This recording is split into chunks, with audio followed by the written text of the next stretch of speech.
Sonic Riders is the best arcade racer that was ever made. If you don't know what Sonic Riders is, it's a racing game on hoverboards featuring various Sonic and Sega characters, with new ones specifically designed for the game to complement the roster. It features fast-paced gameplay with a skill level that respects its players, and it's not like one of those baby games like Dark Souls or Sekiro that any child could play. This game is serious business. Apparently a lot of people, especially game journalists and reviewers on YouTube, have a problem with that. They say things like, I can't play this game, it's too hard, or I have to handle the air tank and stuff. That is way too much for my better cuck gamer brain. You know what I say to that? Accept it, buddy.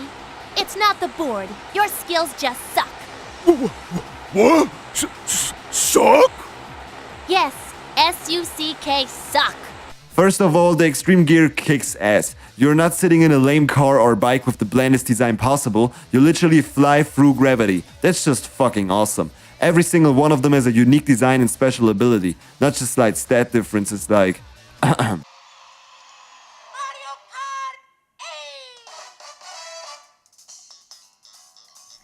There is a board that runs on rings, there is a board that makes you lighter so you can perform more tricks in the air, heck there is even a bike that changes the whole in-game music. Now you may ask, for what are those rings? Well, those rings are not some bland mechanic that just makes you faster. You see, every character has 3 levels, and to level up you simply need to collect a certain amount of rings, which requires actual skill. There is no hand-holding like giving you better items because you are in the last place. Those level ups increase your stats, your ability to attack, and also your bank account to buy new extreme gears. Because you're not just mindlessly racing for fun, you're racing to crush your opponents. So Sonic Team designed the most genius mechanic that they ever made since fishing with Big the Cat in Sonic Adventure 1. A unique special attack for each character which you can use at the cost for some of that air to destroy your opponent's evening and or friendship with you. And after you have no friends anymore because you played the game so much that no one wants to play it with you since they don't got the game and you are way better than them, you can check out the story mode and enjoy a not so long story that honestly just gives you more context to the various stages and the characters you never heard about as a 6-year-old. Who is this Eggmann? And why does he look like Dr. Robotnik from the game that I played on my Sonic Mega Collection Plus? Should you make it to the end of the hero story, you'll be rewarded with new characters and a whole new story from the villain's perspective, giving us more insight on their way of thinking.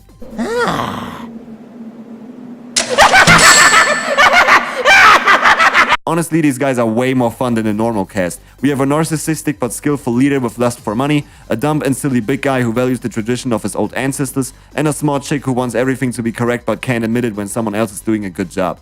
But that's not all the game has to offer. If you successfully convince your friends to try the game again because you made a whole video about Sonic Riders and posted it online so that they watch it and love it as much as you do, I'm serious guys, play the game with me, then you can try the multiple mini-games that this game has to offer. You can play together in the 2 vs 2 and share your air with someone, which brings team play into this game while still remaining in close friendship with at least one of your friends.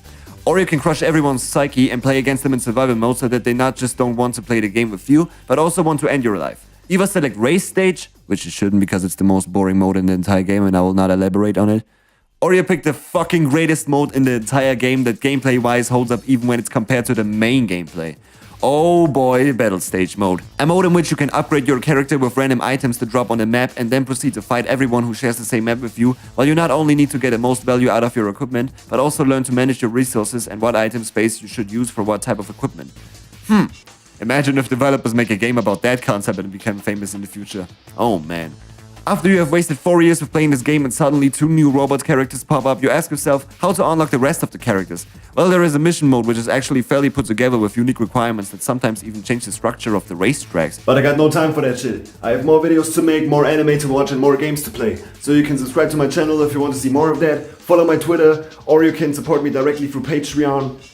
Or buy my weed music through Bandcamp. I guess that's it. Bye. Have a nice day.